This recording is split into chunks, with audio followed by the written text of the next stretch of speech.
இருக்கிறார், நான் காட்சி அடையேன் அப்படின்றான். அவன் ஏன் எப்படி இதெல்லாம் வருது? தேவனை நம்புறான், தேவனை விசுவாசிக்கிறான், அவர் சத்தத்துக்கு செவி சாய்க்கிறான்.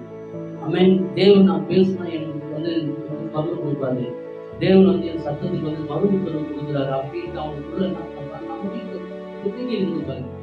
அவன் அதனாலதான் அவன் நெருக்கத்துல கூட தேவனை நம்பி கூப்பிடுறான், விசாலத்துல கொண்டு போடுவாரு. அவன் ஏன்னா ஆடவர் ஒரு இதுல வேதத்தில் வாசிக்கும் போது மழை பயங்கரமா பெய்யாது, சகதி கூட இருக்கிறான். மழைலாம் பெஞ்சு அந்த புகைக்குள்ள போய் இருக்கிறான். அங்க போய் ஆட்டு சாணம் எல்லாமே இருக்குது. அந்த சகதியில இருந்து பாடுறான் ஆண்டவர் புதிய. அவன் அவன் தேவனை எப்படி பிரைஸ் பண்றாங்க, அவர் ஆண்டவரை உயர்த்துறாங்க. எந்த சமயத்துல நான் அவரை நோக்கி பார்ப்பேன். அவன் நான் எங்க இறங்கினாலும் நான் அவரை பார்ப்பேன். எந்த சூழ்நிலை இருந்தாலும் நான் அவரை நோக்கி பார்ப்பேன் அப்படின்னு என்ன பண்றான், தனக்குள்ள தேவன் என்ன பண்றான், உயர்த்தினே இருக்கிறான். ஆமென், அல்லேலூயா. இன்னொரு ஒரே ஒரு வசனம் வாசிப்போம்.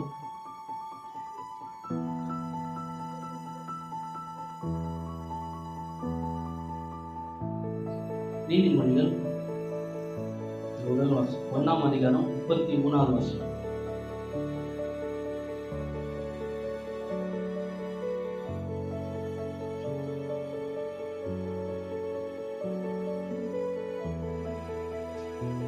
லாஸ்ட் வசனம் எனக்கு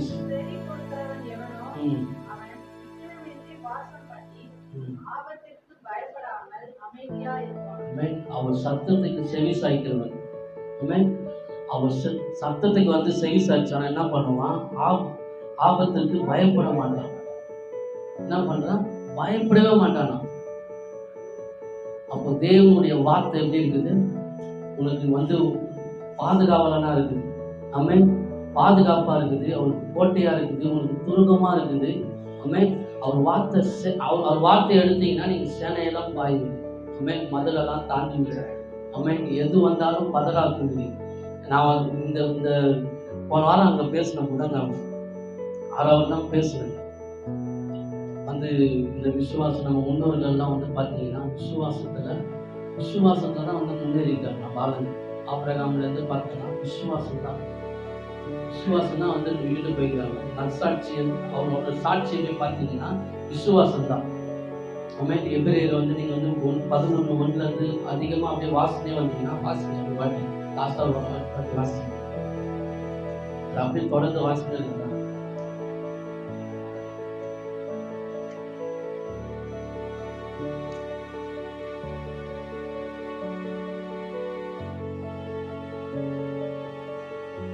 விசுவாசமானது நம்பப்படுகளின் உறுதியும் காணப்படாதவர்களின் நிச்சயமா இருக்கிறது. அதனாலே முன்னோர்கள் சாட்சி பெற்றார்கள். பொழுது முன்னோர்கள் சாட்சி பெற்றார்கள். விசுவாசத்தினாலே நம் உலகங்கள் தேவனுடைய வார்த்தையினாலே படிங்க அப்படியே.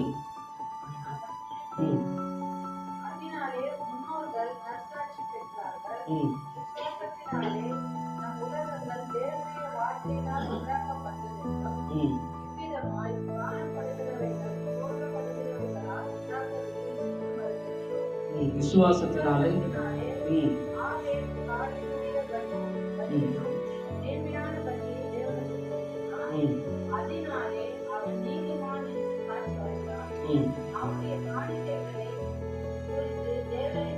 தேவனே சாட்சி கொடுக்கிறாரு.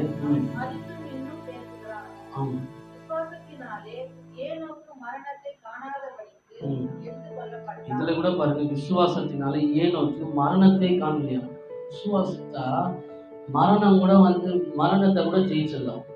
ஆமென், அவன் என்ன அந்த மாதிரி ஆழமான சத்தியம் விசுவாசம். அப்படியே படிங்க.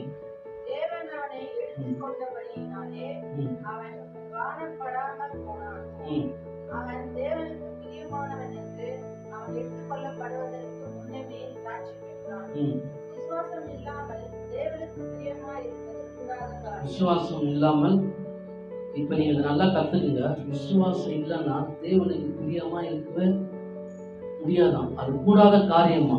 அப்போ தேவனை நெருங்கணும்னா நீங்க எதை எடுத்துட்டு போகணும், விசுவாசம். ஆமென், எந்த நேரத்துல நீங்க தேவன்கிட்ட பேசணும் அப்படின்னா விசுவாசம் தான் நீங்க நல்லா பேச முடியும். இல்லைன்னா நிச்சயம் சொல்லுவாங்களா, டேஸ்டே இல்லாத சாப்பாடு சாப்பிடவும் முடியாது. அது போல விசுவாசம் இல்லைன்னா தேவன்கிட்ட பேசுறது, தேவன்கிட்ட தான் பேசுறோமான்ற உணர்வே இருக்காது உங்களுக்கு. விசுவாசம் அந்த மாதிரி லவ்ல போய் கனெக்ட் ஆகுது. அது ரொம்ப ஆழமா இருக்குது. தேவனே ஒருத்தர் கூப்பிட்டு அதெல்லாம் பார்த்து விசுவாசத்தினால நீலாம் சாகவே கூடாதுடா வாடா அப்படின்ட்டு அவ பாரு எந்த அளவுக்கு அந்த விசுவாசம் பெருசுந்தாங்க. மரணத்தையே தூக்கி சாப்பிட்டு போயிட்டே இருந்தது. அந்த அளவுக்கு விசுவாசத்தை நாம கத்துக்கணும். அப்படிதான் விசுவாசத்தை பேசணும் தேவனே விரும்புகிறாரு. விசுவாசம் இல்லாமல் தேவனுக்கு அவருக்கு பிரியமே இருக்காதான். பிரியமே எல்லாம் பார்த்துங்க, கூடாத காரியமா. இப்போ நீங்க அந்த கூடாத காரியத்தை நீங்க ஆழமா பிரத்தா எடுத்துக்கோங்களேன். எப்படி எவ்வளவு ஆழமா அதில் இருக்குதுன்னு மட்டும் பாருங்க. பிரியமே இல்லைன்னா எப்படி அப்ப விசுவாசத்தை கத்துக்க ஆரம்பிச்சிருங்க. அப்ப விசுவாசத்தை தேட ஆரம்பிப்பீங்க. விசுவாசம் எங்கெல்லாம் போட்டுக்குது, அவங்க முன்னோர்கள் என்னெல்லாம் பண்ணாங்க, விசுவாசத்தினால எப்படி நடந்தாங்க, விசுவாசத்தினால எப்படி போய் தேவனுக்கு முன்பதாக நின்னாங்க அப்படின்ட்டு நீங்க என்ன பண்ணி விசுவாசத்தை தேட ஆரம்பிச்சிருவீங்க. சபையில போய் உக்காந்து அந்த அந்த இது பரபரன்னு பேசினே இருந்துட்டு விசுவாசத்தை விட்டீங்கன்னா கடைசி காலத்துல வரும்போது உங்கள்கிட்ட அதை தான் பார்ப்பாரு அவரு. புரியுதுங்களா? அப்ப விசுவாசத்தை ரொம்ப முக்கியமா வலியுறுத்துறாரு. அப்ப விசுவாசத்தை நம்ம தேடணும். ஆபிரகாம்ல இருந்து நீங்க பாருங்க, ஏதேன் தோட்டத்துல இருந்து நீங்க பார்த்தாலே விசுவாசம் இருந்து. பூமியை உண்டாக்குனால இருந்து பாத்தீங்கன்னா விசுவாசம் இருக்குது. விசுவாசத்தினாலே நம்ம உலகங்கள் தேவனுடைய வார்த்தையினாலே விசுவாசத்தினாலே முதல் விசுவாசம். அவர் அந்த விசுவாசத்தை கற்றுக் கொடுத்ததாக அவர் விசுவாசத்தை எடுத்துட்டு வராங்க. விசுவாசத்தினாலே உலகங்கள் உண்டானது, தேவனுடைய வார்த்தையினாலே உண்டானது அப்படிங்கிறது. அப்போ வார்த்தை, விசுவாசம், வார்த்தை, விசுவாசம், வார்த்தை. விசுவாசத்தை நீ வார்த்தையை பேசும்போதோ அந்த அம்பு விடுறாங்கல்ல, அந்த அம்பு போறதுக்கு முன்னாடி விசுவாசமான வார்த்தை போயிடும். அதனால்தான் இந்த நூற்றுக்கு அதிபதி பேசிட்டு போறதுக்குள்ளேயே அங்கிருந்து ஒருத்தன் வரான், சொல்றான், வெள்ளக்காரன் சுகமாயிட்டான், ஜாலியா ஓடியாரான் அவங்ககிட்ட சொல்றதுக்கு. அவ்வளவு குதிச்சு ஓடியாரான், நம்ம வேலைக்காரன் சுகமாயிட்டான் அப்படின்ட்டு ஐயா அப்படின்ட்டு வரான். எனக்கு எத்தனை மணி நேரம் கேட்கறாரு அதிகம், அந்த மணி கரெக்டா ஆண்டவர் நம்ம சொன்னாரா அப்படின்ட்டு. அப்போ விசுவாசமானது அங்க மட்டும் செயல்படல, நமக்கு செயல்படும். அதே வார்த்தை, அதே வல்லமை, அதே செய்கை நமக்குள்ளே வெளிப்படும். ஆண்டவர் சொல்றாருல, நான் என்னை விசுவாசித்தால் நான் செய்வதை பார்க்கிறோம் அதிகமாய் இதை செய்வீங்கன்றார். அப்போ தன் பிள்ளை நான் ஒரு அடி எடுத்து வச்சேன்னா என் பிள்ளை 2 அடி எடுத்து வைக்கணும்னு ஆண்டவர் விரும்புகிறார். அப்போ நான் விசுவாசத்தோடு என்னை விட அதிகமாக விசுவாசத்தை அவர் கற்றுக் கொடுக்க விரும்புகிறார். அல்லேலூயா. அப்போ நீங்க என்ன பண்ணணும்னா இந்த விசுவாசத்தை அதான் மலையை போல பெருக வச்சு உங்களுக்குள்ள. அதுக்கப்புறம் நீங்க போய் வேலை செஞ்சு பாருங்க. அதுக்கப்புறம் நீங்க எழுந்து நீங்க பேசி பாருங்க. என்னைக்கும் தயவு கிடைக்காத தயவு அன்னைக்கு கிடைக்கும். என்னைக்கும் வராத செல்வங்கள் குமியும். பசங்க நல்லா மாறுவாங்க, வீட்டுல சமாதானம் பெருகும். ஏன்? உங்களுக்குள்ள விசுவாசம் வளர வளர எல்லாமே பெருக ஆரம்பிச்சிடும், எல்லாமே நடக்க ஆரம்பிச்சிடும் உங்களுக்கு. ஏன்னா உலகமே உண்டாயிடுச்சு. உனக்குள்ள இருக்கிற உலகத்தை விசுவாசனால உண்டாக்க முடியாதா? வார்த்தையினால உண்டாக்கலாம். ஏன்னா அந்த மாதிரி சிஸ்டம் தான் ஆண்டவர் வச்சிருக்கிறார். அப்போ தேவன் சொல்லி கொடுத்துருக்காரு, விசுவாசத்தினாலே உலகங்கள் உண்டானது போல உங்களுக்குள்ள இருக்கிற உலகத்தை நீங்க உண்டாக்கணும். அல்லேலூயா. அப்போ தைரியம் கொண்டு என்ன பண்ணணும்? விசுவாசத்துல பேச ஆரம்பிக்கணும். பேசுனீங்கன்னா ஒவ்வொரு நாளும் கொஞ்சம் கொஞ்சம் அப்படியே மாறிக்கினே போயிட்டே இருக்கு. ஒரு சாட் சீட் எடுத்து வச்சுட்டு நான் இதெல்லாம் வாங்க போறேன், இதெல்லாம் செய்ய போறேன், இந்த காரியத்தெல்லாம் நான் சபைக்காக செய்ய போறேன், குடும்பத்துக்காக செய்ய போறேன், ஊழியத்துக்காக செய்ய போறேன்னு ஒரு லிஸ்ட் எழுதி வச்சுங்க வீட்டுல. விசுவாசமா தொடர்ந்து அது மேல பேசினே இருங்களா. நீங்க பேச பேச அந்த எழுதி வச்சீங்கன்னா அந்த இடத்துக்கு போயிடும். வார்த்தை போய் அதை கிரியை செஞ்சு உங்ககிட்ட எடுத்துட்டு வராம முடிய விடாது. வார்த்தை அப்படி வல்லம் உள்ளதா இருக்கு தேவனுடைய வார்த்தை. நீ ஒரு ஆளை நீ கோபமா திட்டி சண்டை போட்டுருப்பாரு, அவர் எத்தனை வருஷமா தீயினால் சுட்ட புல் உள்ளாரும், 4 நாள் சுட்ட வடு புண்ணை கூட அடுத்தது அப்போ பாரு, வார்த்தை அந்த மாதிரி ஆமென். உன்னை அங்கேருந்து கொண்டு வந்து இழுத்து வந்து உன் வீட்டில் வந்து கொண்டு வந்து போட்டுரும். அதுதான் தேவனுடைய வார்த்தை. அவ்வளோ வல்லமையா இருக்கு. அந்த வார்த்தையை நீ விசுவாசித்து தொடர்ந்து பேச பேச பேச நீ எதிர்பார்க்கிற காரியம் உன் வீட்டு வாசப்படியிலேருந்து கதவை தட்டிக்கிட்டே இருக்கும். ஆமென். வந்து உன் வாழ்க்கையில் அது வந்து சேராத வரைக்கும் விடவே விடாது. உன் வாழ்க்கை அழகு பார்த்தாம விடாது. உன் வாழ்க்கையில மேன்மையாக்கும் அது வந்து என்ன பண்ணும், வந்துகிட்டே இருக்கும்.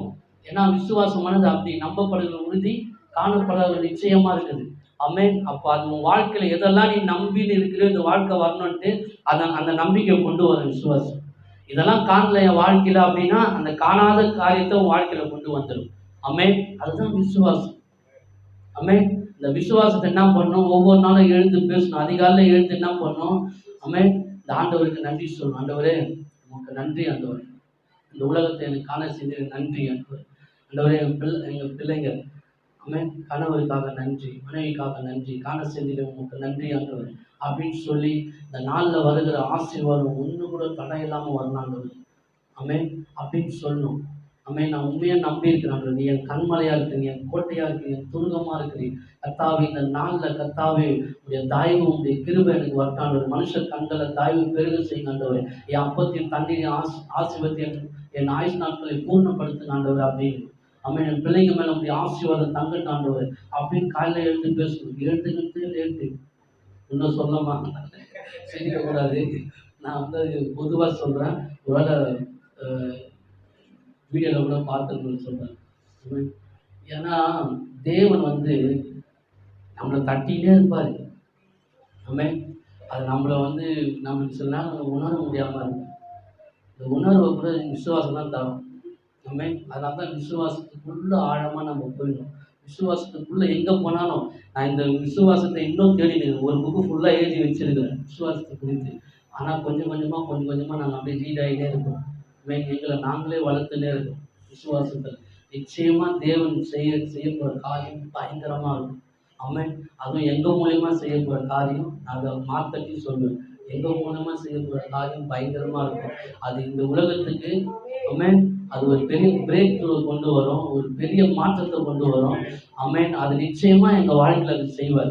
நாங்கள் பின்னோக்கவே மாட்டோம். ஆமென். நாங்கள் பின்னாடி திரும்பி பார்க்கறதே இல்லை. தேவனை முன்னாடி நாங்கள் வச்சிட்டோம்.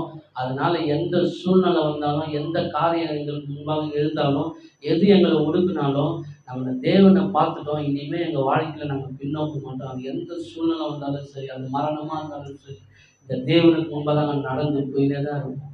ஆமென். அல்லேலூயா. எத்தனை பேர் அந்த மாதிரி நடக்க வந்து விரும்புகிறீங்க? ஆமென். உங்களுக்கு கண்ணு தெரிஞ்சிடும் ஐயா. அவ்வளோதான். நீங்கள் இன்னும் கேட்க அந்த கண்ணு இன்னும் பார்வை நல்லா அடைந்துடும். ஆமென். போகிறதுக்குள்ளே சொல்கிறேன், அந்த கண்ணு தெளிவாக மாறிடும் இன்னும் அதிகமாக. ஆமென். நம்ம விசுவாசத்தில் பேசணும். ஆமென். அல்லேலூயா. சரி.